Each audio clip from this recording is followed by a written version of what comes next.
नमस्कार, संघर्ष वृत्तवाहिनीमध्ये आपलं स्वागत। घेऊया ठाणे आणि आसपासच्या परिसरामधील घडणाऱ्या महत्त्वाच्या घडामोडींचा आढावा। भारतीय संविधान दिनानिमित्त 26 नोव्हेंबर रोजी ठाणे महानगरपालिकेच्या वतीने संविधान दिन साजरा करण्यात आला। भारतीय संविधानास 75 वर्ष पूर्ण झाल्याच्या निमित्ताने देशभरात संविधान अमृत महोत्सवी वर्ष साजरं करण्यात येत आहे। ठाणे महानगरपालिका मुख्यालयातील कैलासवासी नरेंद्र बल्लाळ सभागृह येथे भारतरत्न डॉक्टर बाबासाहेब आंबेडकर यांच्या पुतळ्यास पुष्पहार अर्पण करून अभिवादन करण्यात आले। तसेच राज्यघटनेच्या उद्देशिकेचं वाचन करण्यात आलं।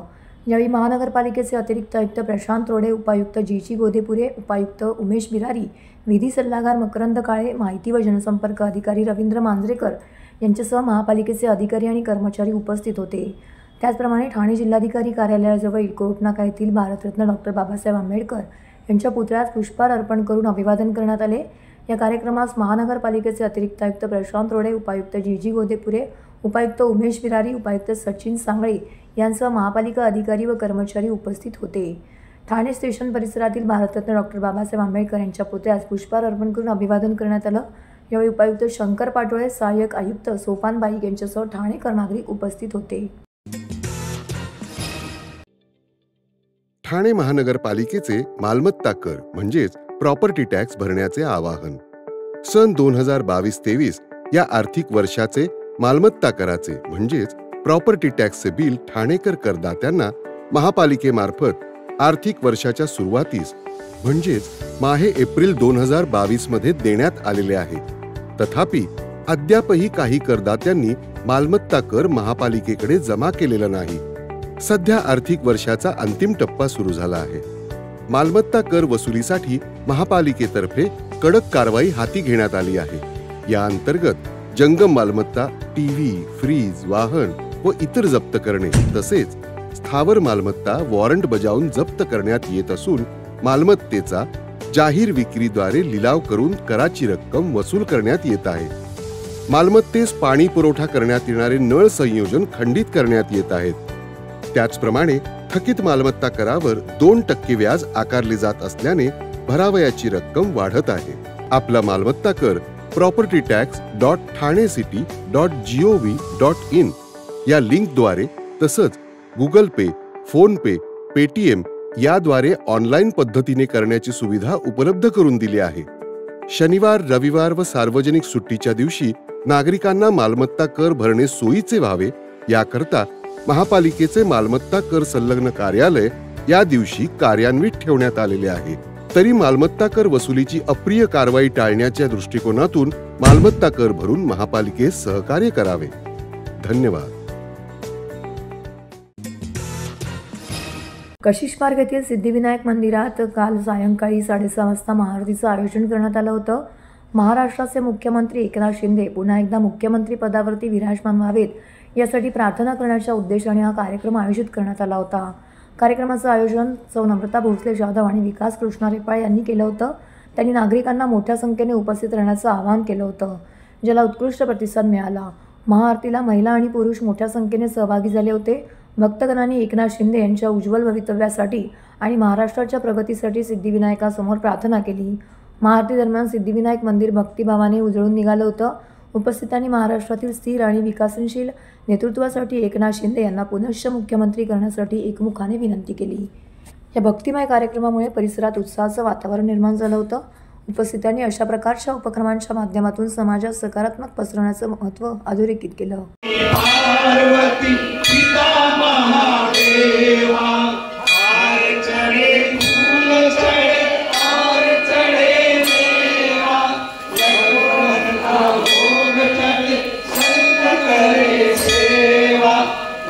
गणेश जय गणेश जय गणेश देवा, माता जानी पार्वती पिता महादेव। मला असं वाटतं की संबंध महाराष्ट्रभर जे महायुतीला यश मिळालंय, या दैदिप्यमान यशाचे जर शिल्पकार कोण असतील तर ते आदरणीय मुख्यमंत्री एकनाथ शिंदे साहेब आहेत। कारण लाडकी बहीण योजना असेल किंवा विविध कल्याणकारी योजना असतील, नव्हे तर शासन आपल्या दारी असेल। मला असं वाटतं लोकसभेच्या निवडणुकीनंतर जी काही मरगळ पसरली होती, कारण महायुतीच्या कमी सीट आल्या होत्या, महाविकास आघाडी असं वाटत होतं की महाविकास आघाडी जरा फॉर्ममध्ये असं वाटत होतं, पण त्या कालखंडामध्ये खऱ्या अर्थानं जर महाराष्ट्राची धुरा कोणी सांभाळली असेल, जर महायुतीची धुरा कोणी सांभाळली असेल तर ती नामदार एकनाथ शिंदे साहेबांनी सांभाळली होती. अगदी मला पायाला भिंगरी लावून संबंध महाराष्ट्रभर त्यांनी केलेले दौरे असतील, त्यांनी केलेलं काम असेल, हे आज लहान मुलांच्या तोंडावरती शिंदे साहेबांचं नाव आहे. ह्या लाडक्या बहिणी, तुम्हाला मी एक सांगतो, एक मेसेज टाकला की अगदी 5व्या मिनिटाला येतात. मी आता ती मागे बघितलं, एक छोट्याशा बाळाला घेऊन देखील ती लाडकी बहीण शिंदे साहेब मुख्यमंत्री व्हावेत ह्या एकमेव कारणास्तव या ठिकाणी येत आहेत. आज पूर्ण प्रचार, पूर्ण निवडणूक यंत्रणा जणू काही लाडक्या बहिणींनी हातात घेतली होती. या ठिकाणचा तर प्रचार सोडाच, पण संबंध महाराष्ट्रभर शिंदे साहेबांचाच बोलबाला आहे. आणि आमचं हे जे सिद्धिविनायकाचं मंदिर आहे याची स्थापनाच शिंदे साहेबांच्या हस्ते झालेली आहे. आणि हा सिद्धिविनायक कधीही कोणाला निराश करून पाठवत नाही. याच्याकडे जे जे आम्ही मागितलं ते आम्हाला मिळालं. म्हणून आज आम्ही मनोभावे या सगळ्या लाडक्या बहिणींसोबत या गणरायाकडे मागणं केलंय की ज्यांनी मेहनत केली, ज्यांनी खऱ्या अर्थानं आज हे महायुतीला चांगले दिवस आलेले आहेत, ज्यांच्या कल्पकतेतून हा सगळा विजय साकार झालाय, त्या आदरणीय एकनाथ शिंदे साहेबांना पुन्हा एकदा या महाराष्ट्राचा मुख्यमंत्री म्हणून विराजमान करावं, असंच या गणरायाकडे आम्ही आज गाऱ्हाणं घातलंय, त्याच्याकडे विनवणी केली आहे. आणि आज ही महाआरती त्याच अनुषंगाने आयोजित केली. माझं असं म्हणणं आहे की इतकं तळागाळात पोहोचलेले मुख्यमंत्री आपण कधी बघितले नव्हते आतापर्यंत. आणि महाराष्ट्राला एक ज्वलंत उदाहरण म्हणून साहेबांनी या 2.25 वर्षात स्वतःला सिद्ध केलंय. आणि निश्चितपणे लाडक्या बहिणींची इच्छा आहे सर्व की पुन्हा एकदा शिंदे साहेबांना मुख्यमंत्रीपद बहाल केलं जावं. कारण ह्या ज्या निवडणुकीमध्ये सगळ्यात मोठी जी काही योजना होती आणि ज्या योजनेवर संपूर्ण आपलं महायुती सरकार हे मोठ्या मताधिक्याने निवडून आलं, तर त्याचं सगळ्यात मोठं जे यश आहे ते लाडक्या बहिणीच्या योजनेचं यश आहे. आणि ती लाडकी बहीण योजना नुसतीच आणली नाही, तर ती तळागाळात पोहोचवण्यासाठी जे शिंदे साहेबांनी विशेष प्रयत्न केले. मग सर्व धर्मपंथीयांची लोक त्या लाडक्या बहिणींच्या योजनेमध्ये कशा पद्धतीने लाभार्थी होतील, अशा विविध पद्धतीने त्यांनी जे काही योजना जेव्हा अटी शर्ती आल्या त्या शिथिल करण्याचा जो प्रयत्न केला, आणि त्यामुळे इतक्या मोठ्या संख्येने तुम्हाला लाभार्थी दिसत आहेत त्याचे. आणि नुसतं तसंच नाही तर संपूर्ण महापालिका यंत्रणा असू दे, ग्रामपंचायत असू दे, अशा सगळ्या यंत्रणांना त्यांनी कामाला लावून ही लाडकी बहीण योजना जी अंमलात आणली होती. मला असं वाटतं की मुख्यमंत्री साहेबांना आपल्याला पुन्हा एकदा त्यांना मुख्यमंत्री म्हणून बघायचंय लाडक्या बहिणींना. कारण खऱ्याखुऱ्या अर्थाने महाराष्ट्राचा हा आगळा वेगळा विकास हा जो आहे तो संपूर्ण महाराष्ट्राने बघितलेला आहे. आणि मला असं वाटतं या लाडक्या बहिणी आहेत त्यांचं कुठेतरी ऋण आहे की साहेबांनी त्यांना कुठे ना कुठेतरी एक संसार त्यांचा तारण्याचा प्रयत्न केलाय. आणि त्याची परतफेड म्हणून या लाडक्या बहिणी सगळ्या रस्त्यावर उतरल्यात की त्यांनी देवाकडे ही साकडं मागितलंय की लवकरात लवकर हे देवाराया, हे गणराया आमच्या भावाला, मुख्यमंत्र्यांना परत एकनाथजी शिंदे साहेबांना मुख्यमंत्रीपद बहाल करा. भाजपाचे सर्वाधिक आमदार निवडून आल्याने आता देवेंद्र फडणवीस आणि एकनाथ शिंदे यांच्यामध्ये मुख्यमंत्री पदासाठी चढाओढ लागल्याचं चित्र निर्माण झालंय. महायुतीची सत्ता आल्यानंतर शिंदे गट आणि भाजपामध्ये मुख्यमंत्री पदावरून रस्सीखेच सुरू झाला आहे. एकनाथ शिंदे हे पुन्हा मुख्यमंत्री व्हावेत यासाठी शिंदे गटाने ठाण्यातील कोपरी येथील मंदिरात आरती आयोजित केली होती. या आरती दरम्यान महिलांनी एकनाथ शिंदे यांचे छायाचित्र असलेले फलक हाती घेतले होते. विधानसभा निवडणुकीत महायुतीला सत्ता मिळाली आहे. भाजपचे सर्वाधिक आमदार निवडून आल्याने आता देवेंद्र फडणवीस आणि एकनाथ शिंदे यांच्यामध्ये मुख्यमंत्री पदासाठी चढाओढ लागल्याचं चित्र निर्माण झालं आहे. दोन्ही पक्षाचे पदाधिकारी आणि कार्यकर्ते मुख्यमंत्री त्यांच्याच पक्षाचा व्हावा अशी मागणी करत आहेत. दरम्यान कोपरी येथील दौलतनगर परिसरातील एका मंदिरामध्ये शिवसेना शिंदे सेनेच्या महिलांनी आरती आयोजित केली होती. यावेळी शिंदे गटाच्या महिला पदाधिकारी मोठ्या प्रमाणामध्ये सहभागी झाल्या होत्या. मुख्यमंत्रीपद एकनाथ शिंदे यांना मिळावे अशी मागणी पदाधिकाऱ्यांनी केली आहे.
आज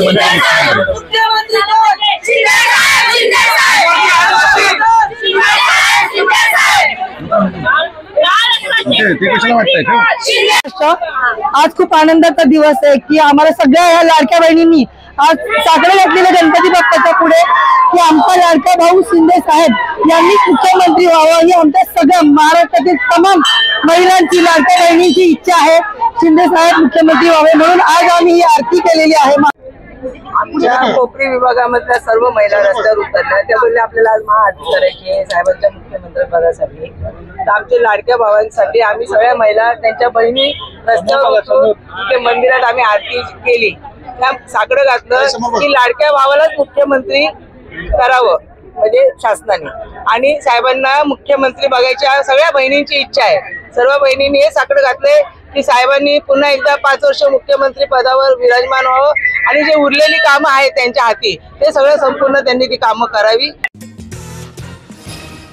श्री साईनाथ सेवा समिती साईनाथ मंदिर वर्तकनगर येथे 38व्या वर्धापन दिन सोहळ्याचं आयोजन करण्यात आलं होतं. हा विशेष सोहळा 23 ते 25 नोव्हेंबर या कालावधीमध्ये साजरा करण्यात आला. कार्यक्रमाची सुरुवात कार्तिकी कृष्ण अष्टमी, कार्तिक कृष्ण दशमी त्याचबरोबर 25 नोव्हेंबरपर्यंत साईनाथ मंदिराचा 38वा वर्धापन दिन उत्सव साजरा करण्यात आला. त्यानिमित्ताने वैकुंठवासी वा.प.पु. रत्नाकर महाराज उर्फ योगानंदाचार्य स्वामी बदलापूर यांच्या आशीर्वादानं दत्तयाग या ठिकाणी संपन्न झाला.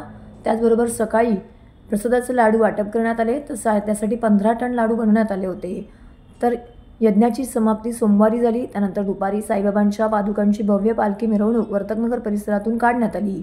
या मिरवणुकीत संपूर्ण महाराष्ट्रातील सर्व पारंपरिक कला प्रकार त्यामध्ये लेझिम, नाशिक ढोल, लाठीकाठी, दांडपट्टा, विविध रथ, आदिवासी तारपाधारी नृत्य, वारकरी ढोल तसेच ताशे भाविक भक्त मोठ्या संख्येने सहभागी झाले होते. साईनाथ सेवा समितीचे प्रमुख सल्लागार आमदार संजय कैकर, अध्यक्ष मंगेश नईबागकर, साईनाथ सेवा समितीचे सर्व पदाधिकारी, कार्यकर्ते इत्यादींच्या देखरेखीखाली व मार्गदर्शनाने सदरचा उत्सव येथे आनंदात आणि उत्साहात संपन्न झाला. विविध क्षेत्रातील मान्यवर, संपूर्ण महाराष्ट्रातील भाविक भक्तांनी येथे उपस्थित राहून साईंच्या दर्शनाचा लाभ घेतला.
ठाणे रेल्वे स्थानक परिसरामध्ये गटाई चर्मकार समाज, कामगार संघटना आणि पीपल्स रिपब्लिकन पक्षाच्या वतीने राजाभाऊ चव्हाण यांच्या नेतृत्वाखाली संविधान दिन मोठ्या उत्साहात साजरा करण्यात आला. ढोल ताशांच्या गजरात संविधान निर्माते डॉक्टर बाबासाहेब आंबेडकर यांना अभिवादन करण्यात आलं. दरम्यान पुढील वर्षभर ठाणे शहरातील विविध वस्त्यांमध्ये संविधान गौरव अभियान राबवण्यात येणार असल्याची माहिती चव्हाण यांनी दिली. ठाणे रेल्वे स्टेशन परिसरात डॉक्टर बाबासाहेब आंबेडकर यांच्या पुतळ्याला परिसरात राजाभाऊ चव्हाण यांच्या पुढाकाराने संविधान दिनानिमित्त संविधान गौरव सोहळ्याचं आयोजन करण्यात आलं होतं. या सोहळ्यास आमदार संजय कैकर, ठाणे महानगरपालिकेचे उपायुक्त शंकर पाटोळे, नौपाडा प्रभाग समितीचे प्रभारी सहाय्यक आयुक्त भाईत हे उपस्थित होते. या तिघांच्या हस्ते डॉक्टर बाबासाहेब आंबेडकर यांच्या उपस्थितीत पुतळ्यास पुष्पहार अर्पण करण्यात आला. त्यानंतर संविधानाच्या प्रस्ताविकेचं जाहीर वाचन करून संविधान रक्षणाची शपथ राजाभाऊ चव्हाण यांनी उपस्थितांना दिली.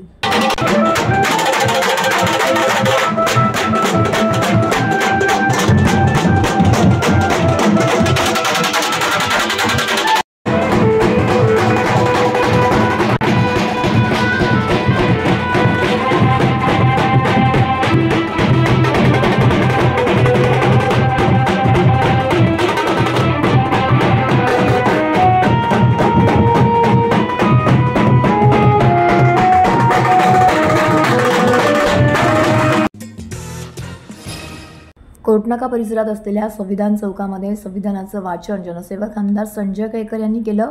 26 नोव्हेंबर भारतीय संविधान दिन म्हणून संपूर्ण देशात मोठ्या उत्साहात साजरा केला जातो. आमदार केळकर यांच्या मार्गदर्शनाखाली विशाल गाल, वीरसिंग पारशा यांनी या कार्यक्रमाचं आयोजन केलं होतं. आमदार केळकर यांच्या प्रयत्नातून कोर्टनाका येथे अशोक स्तंभ संविधानाची प्रतिमा उभारण्यात आली होती. याप्रसंगी कोकण पदवीधर आमदार निरंजन डावकरे, संजय वाघुले, अध्यक्ष ठाणे शहर भाजप, श्री वीरसिंग पारशा, राजेश गाडे, विशाल वाघ, उषाताई वाघ, निलेश कोळी, राहुल कुंड, आरी बडगुजर, स्थानिक नागरिक उपस्थित होते. समोर ठाणेकरांच्या तर्फे आम्ही करत आहोत. या संविधानाला 75 वर्ष पूर्ण झाल्याबद्दल वर्षभर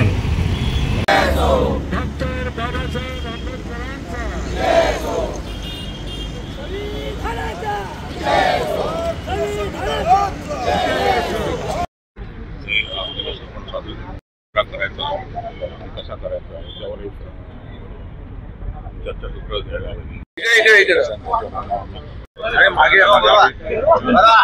चर्चा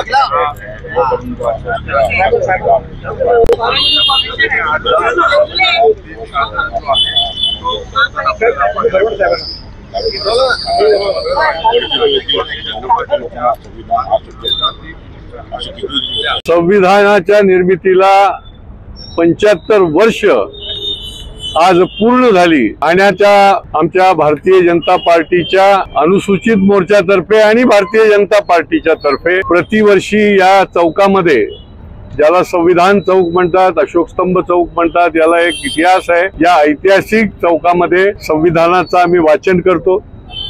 खरं म्हणजे ही फार फार मोठी देशाला दिलेली फार मोठी ताकद आहे या संविधानाची. देशाचं स्वातंत्र्य, समता, बंधुता आणि न्याय याकरता संविधानाच्या माध्यमातून या देशातल्या गरिबाला ताकद मिळाली आहे, सर्व घटकांना ताकद मिळालेली आहे आणि परिपूर्ण अशा प्रकारचं हे संविधान 75 वर्ष या देशाला प्रगतीकडे नेतंय.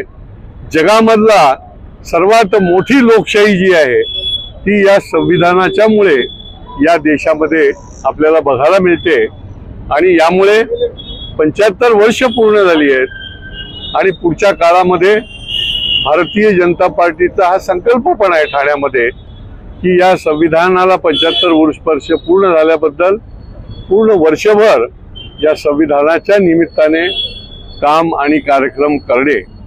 संविधान हे कोणीही बदलू शकत नाही आणि त्याच्या संबंधी कोणी अशा प्रकारचं भाष्य करणं हे देखील खरं म्हणजे उचित नाही आणि त्याच्यामुळे ही संविधानाची पूजा आहे आणि ही पूजा दैनंदिन रोज करणं हे देखील प्रत्येक भारतीयाचं कर्तव्य आहे असं मला वाटतं. परमपूज्य भारतरत्न डॉक्टर बाबासाहेब आंबेडकर यांनी जे संविधान 26 नोव्हेंबरला आज केंद्र सरकारला सबमिट केला होता.